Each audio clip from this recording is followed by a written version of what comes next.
Just a disclaimer before we get into the video, I'm just showing you what I did. Don't try this unless you have a high level of confidence and information on what you're doing. There are high voltage components inside your television, and they have the potential to injure or kill you. So I thought I'd go over my attempts to repair this TV power supply. My aunt and uncle gave it to me a few years ago when I was still working on my undergrad.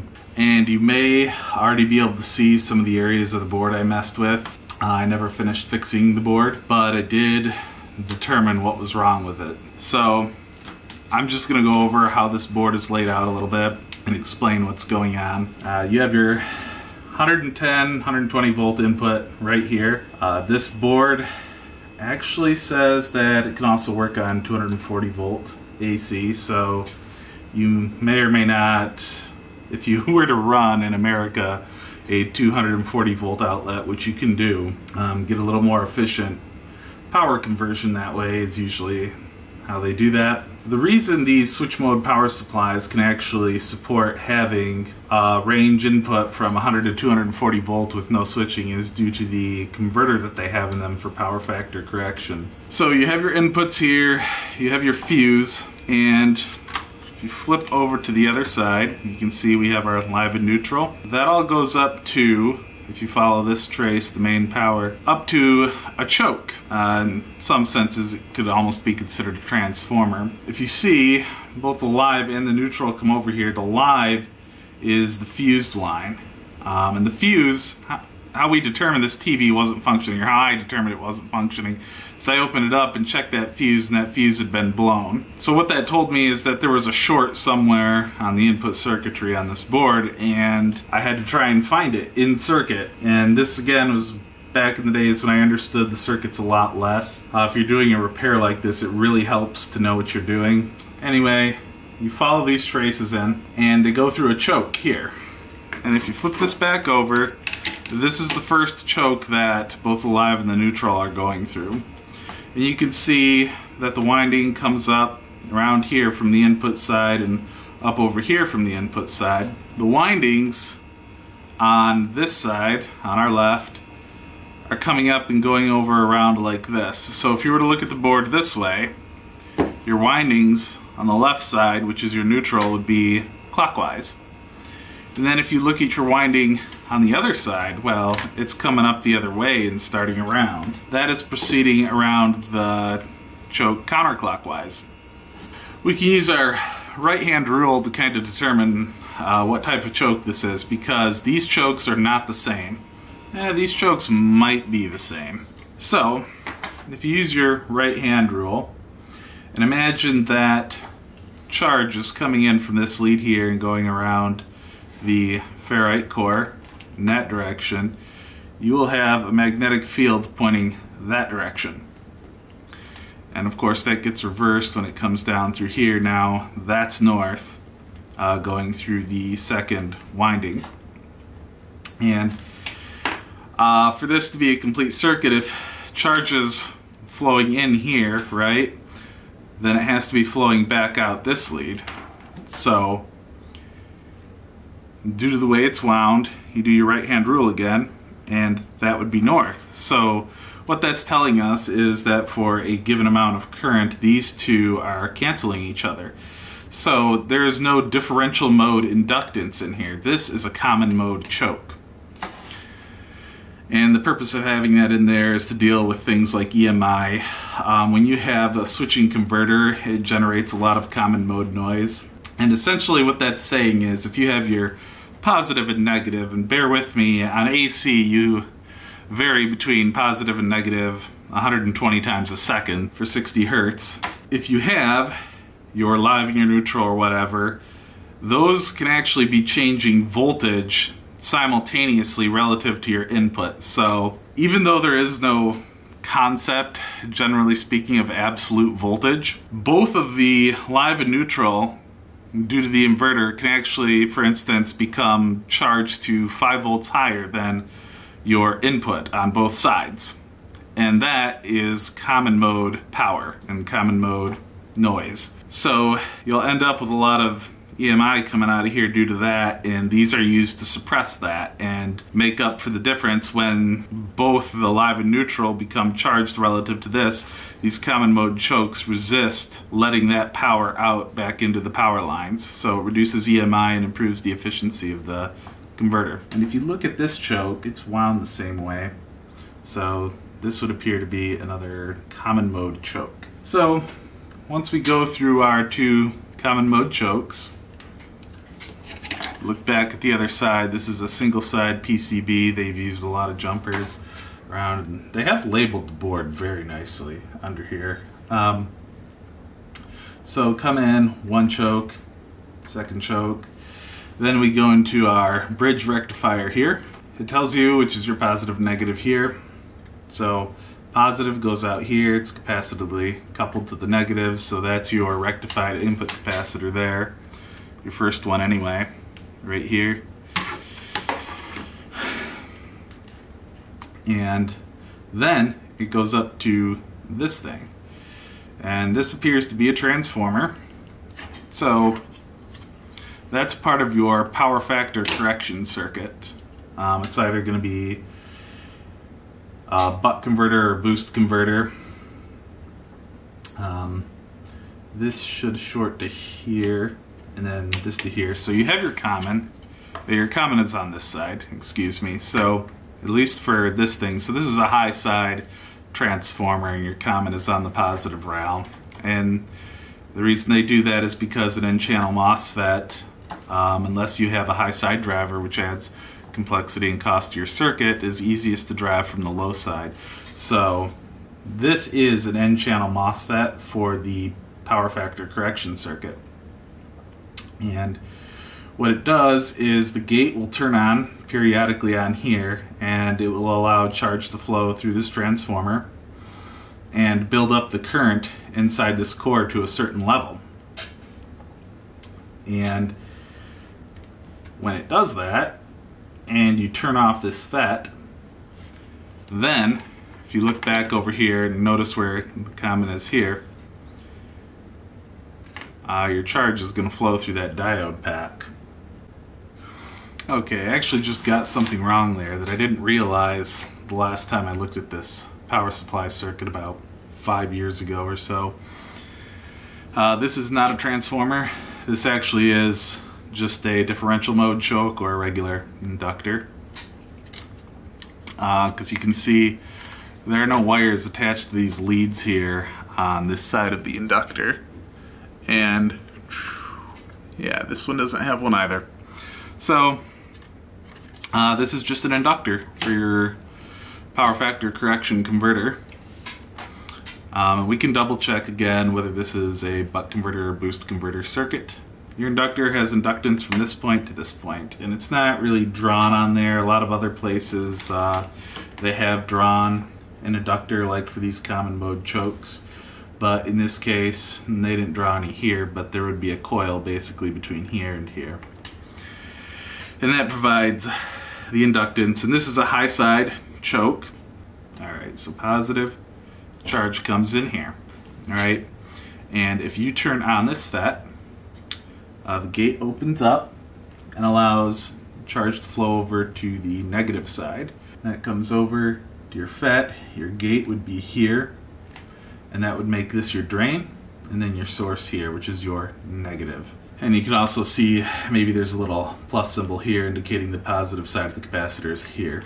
So this is your negative side of the capacitor. When this circuit switches on and off, it allows charge to flow through this inductor, and it builds up a magnetic field that stores energy in here.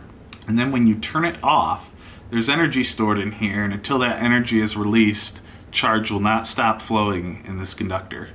It needs to conduct. So it takes the easiest route out. It goes through one diode, back through another diode, and then you can see that it's jumpered over here, and this is your positive input. Jumpers here, comes over on this trace, and jumpers here. And I find it interesting that the traces have gotten a lot smaller at this point, and I think part of the reason is, and that kind of explains whether this is a buck or a boost converter. This is a boost converter. I'm I'll draw out the circuit in a minute and we can confirm that, but just based on the fact that the power trace has suddenly got a lot smaller on the output side here, that indicates to me that you have a higher RMS current on your input and a lower RMS current on your output, and that's how come these smaller traces can handle all of that. And then this IC here, and I'll get the number in a minute, would be controlling your boost power factor correction converter.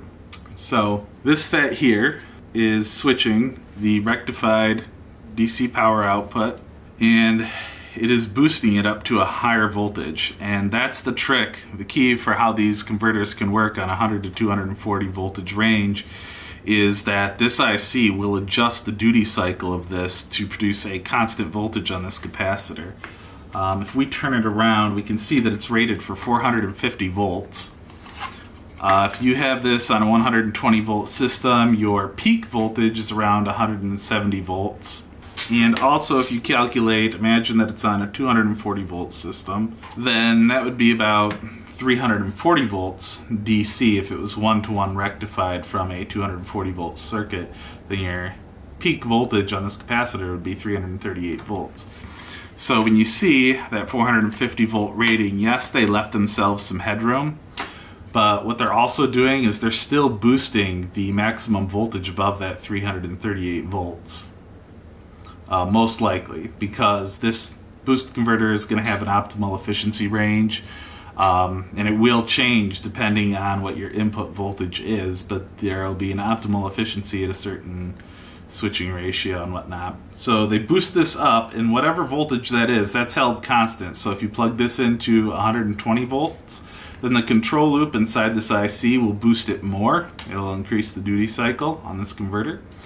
And if you plug it into 240 volts, then this IC will compensate for that. It'll reduce the duty cycle on this boost power factor correction converter. And this is where our high voltage rail is for the input to all of the switching down the line. So this is our transformer that'll take and create our output voltages, whatever levels they're at.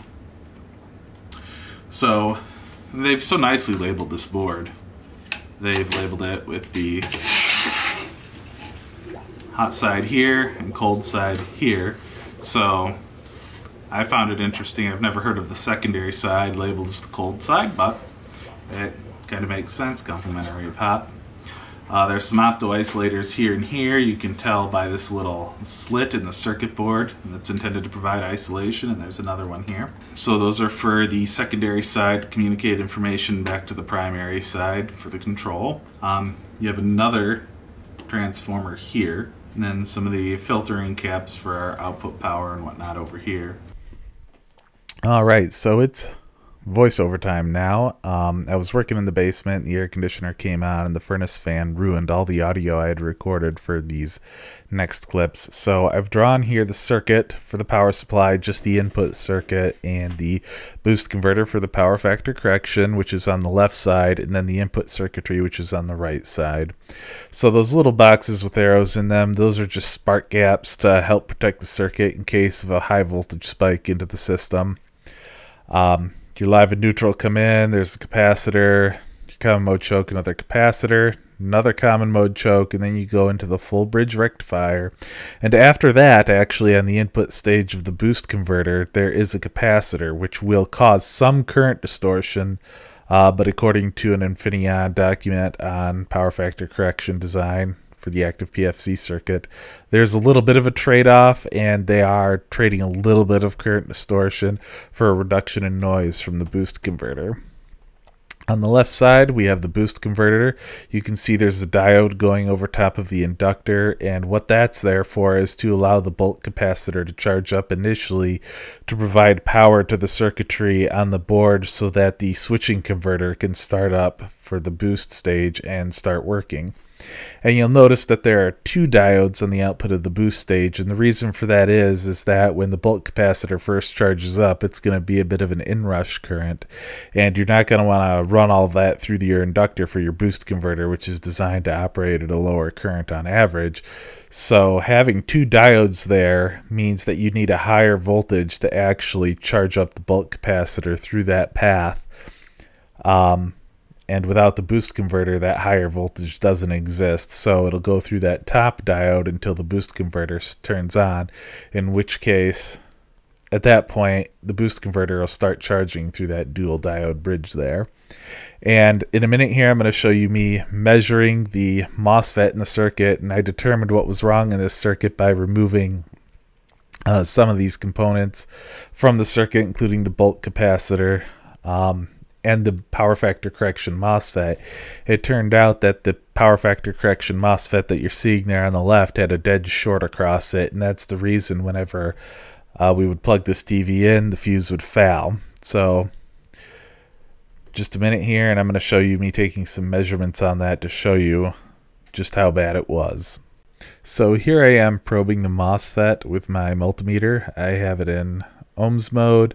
I've just switched it to 200 ohms, and it's less than 1 ohms resistance on the gate to source measurement. If you look at these, if you look at the data sheet for the MOSFETs, it'll tell you which pins are gate, drain, and source.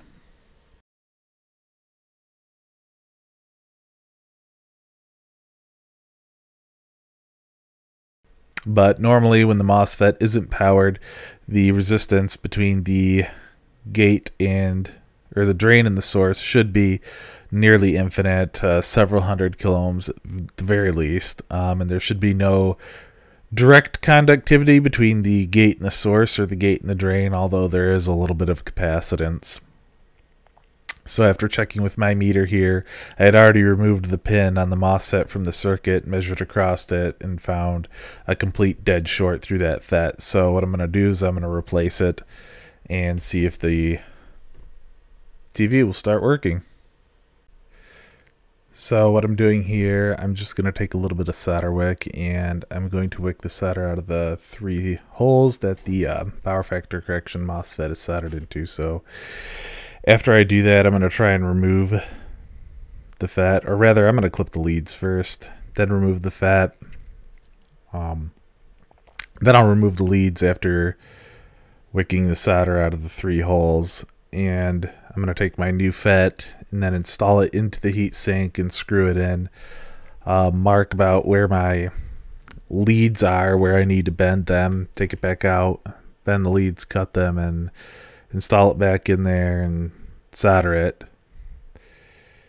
Then after that, we should be able to take this board and go test it in the television.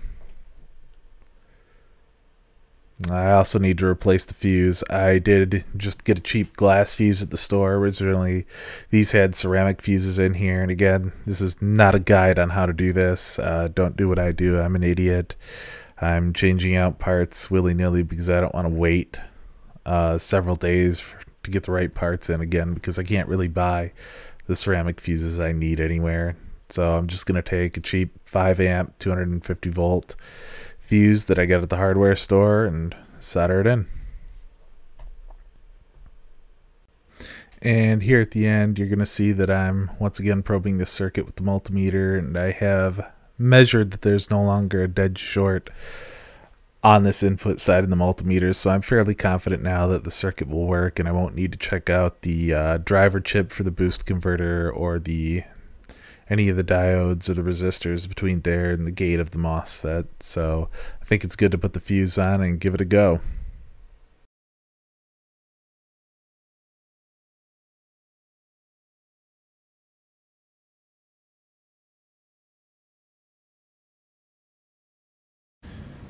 Alright, it's the moment of truth.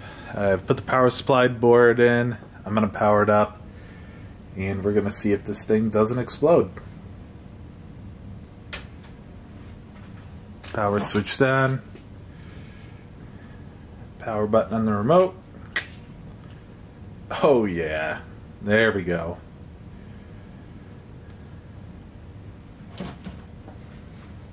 I have a Raspberry Pi plugged in just to verify that the inputs are working, and it looks like they are. So, awesome.